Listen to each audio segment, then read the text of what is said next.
네, 이번 시간에는 자바스크립트의 이제 변수, 그리고 데이터의 종류, 그리고 데이터의 비교, 이렇게 세 개 간단하게 살펴보고 실습해 보도록 할게요.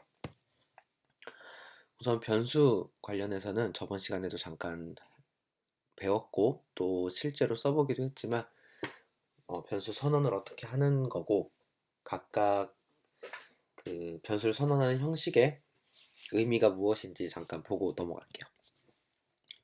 변수를 이렇게 선언을 했을 거예요. var 그리고 그 뒤에 이름 그리고 는 기호와 뒤에 값 이런 식으로 선언을 했을 텐데 어, 배웠던 것처럼 여기는 변수 선언을 하기 위한 키워드라는 이름으로 베리어블의 바라는 것을 사용을 합니다. 그래서 요 var 베리어블 뒤에 어떤 문자의 나열이 오면은 요거는 변수라고 인식을 하겠다라고 컴퓨터한테 알려주는 거예요. 그리고 뒤에는 변수의 이름이 올 수 있습니다. 변수의 이름은 알파벳, 언더바, 숫자로 이루어져 있고요.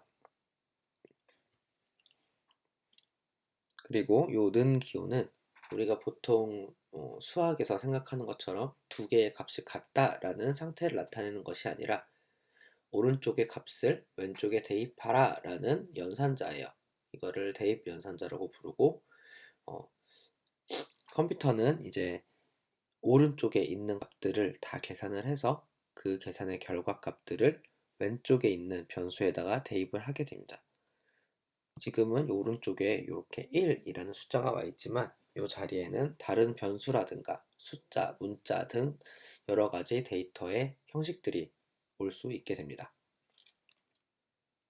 이런 식으로 여러분들이 이제 변수를 선언을 하고 사용을 했었을 텐데 그렇다면은 요 오른쪽에 올 수 있는 이제 변수 말고 나머지 데이터의 형식이 어떤 것들이 있을까 간단하게 또 보고 넘어가도록 할게요. 데이터의 종류입니다. 데이터의 종류는 크게 숫자, 문자열, 그리고 참, 거짓을 나타내는 불린 값으로 나타냅니다. 숫자랑 문자는 여러분들이 많이 사용을 해봤을 테고 요거 불린 값이 어떤 것인지 또 실습 한번 해보고 넘어가도록 할게요.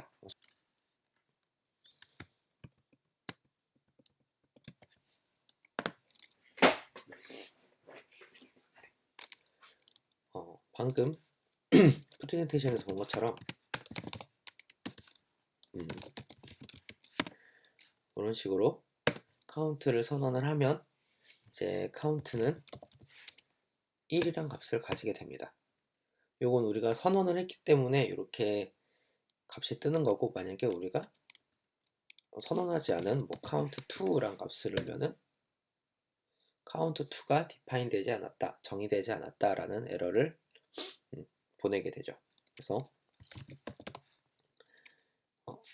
count에다가 그러니까 실습 때 많이 한번 해봤던 count 뭐 플러스 100 이런 식으로 한다면은 count는 이제 101이란 값을 저장할 수 있게 돼요. 이런 식으로 이제 선언을 해서 썼었고 요 오른쪽에 올 수 있는 데이터의 종류는 아까 말씀드린 것처럼 숫자, 문자, 그리고 불림값 이렇게 크게 나눠지고 요거 말고도 다른 데이터 형식들이 여러 가지가 있지만 그건 나중에 천천히 배워나가도록 하죠. 그래서 이렇게 문자도 넣을 수가 있고요. 제 이름을 한번 넣어보죠. 이렇게 넣을 수가 있는데 문자는 이제 문자라는 것을 나타내기 위해서 따옴표를 붙여요. 이렇게 큰 따옴표를 붙이기도 하고요. 작은 따옴표를 붙이기도 합니다. 요거 두 개에는 큰 차이가 없어요. 그리고 문자열은 문자열들이 가지고 있는 고유의 연산들이 있어요. 이제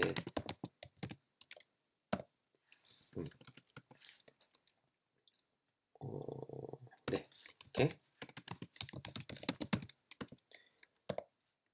이렇게 랭스라든가 이렇게 랭스를 하면은 문자열의 길이가 나오고요.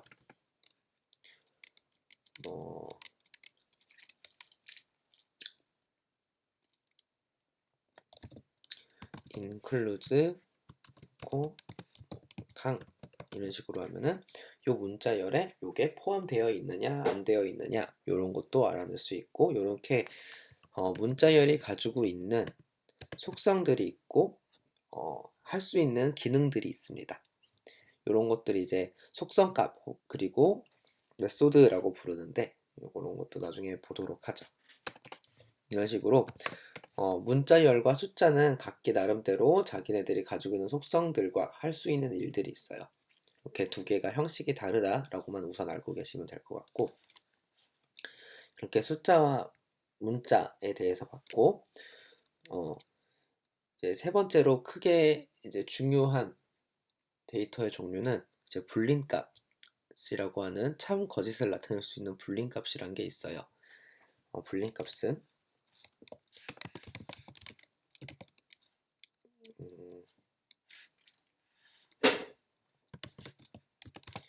움직였냐 안 움직였냐 뭐 이런 식으로 변수를 선언을 한다면은 true나 false 이런 식으로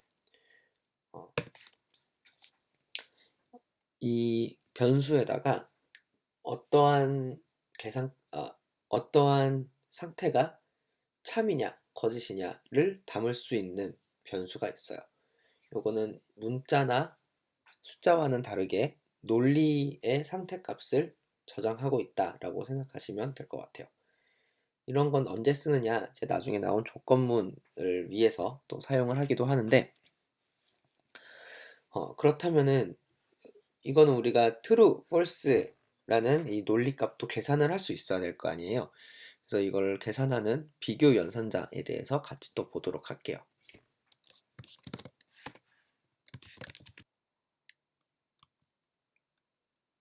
네. 그래서 자바스크립트에서는 데이터의 비교를 통해서 불린 값들을 얻어낼 수가 있어요. 데이터를 비교한다는 거는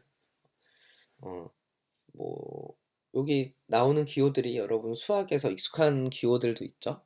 아래의 두 개 같은 거는 크다, 크거나 같다, 작다, 작거나 같다 같은 우리가 수학에서 쓰이는 그런 연산자들도 있고, 맨 위에 이제 는이 두 개 있거나 세 개 있거나는 디테일이 좀 다르긴 하지만 양쪽에 있는 것들이 서로 같으냐라고 물어보는 거예요. 이제 는이 하나 있는 기호, 는 기호가 하나 있을 때는 오른쪽에 있는 값을 왼쪽에다 대입한다 라는 의미였다면은, 는이 두 개가 있거나 세 개가 있으면 양쪽의 값이 같냐 같지 않냐라고 질문하는 연산자가 돼요.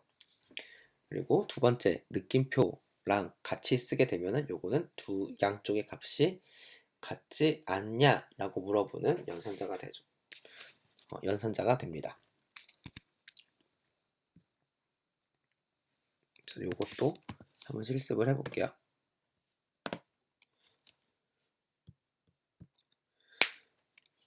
우선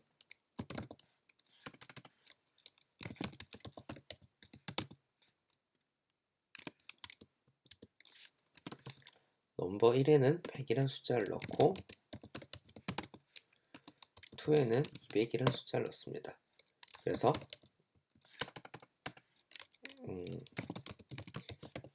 is big이라는 변수에다가 넘버 1이 넘버 2보다 크냐 라고 물어봐서 계산을 해서 요거의 값을 is big에다가 넣게 됩니다. 지금 넘버 1은 100 그리고 넘버 2는 200이기 때문에 넘버 1이 넘버 2보다 크지 않죠. 이 연산식은 거짓이기 때문에 false란 값이 is big이라는 변수에 대입이 됩니다. 그래서 is big을 찍어보면 false가 뜨게 되죠. 마찬가지로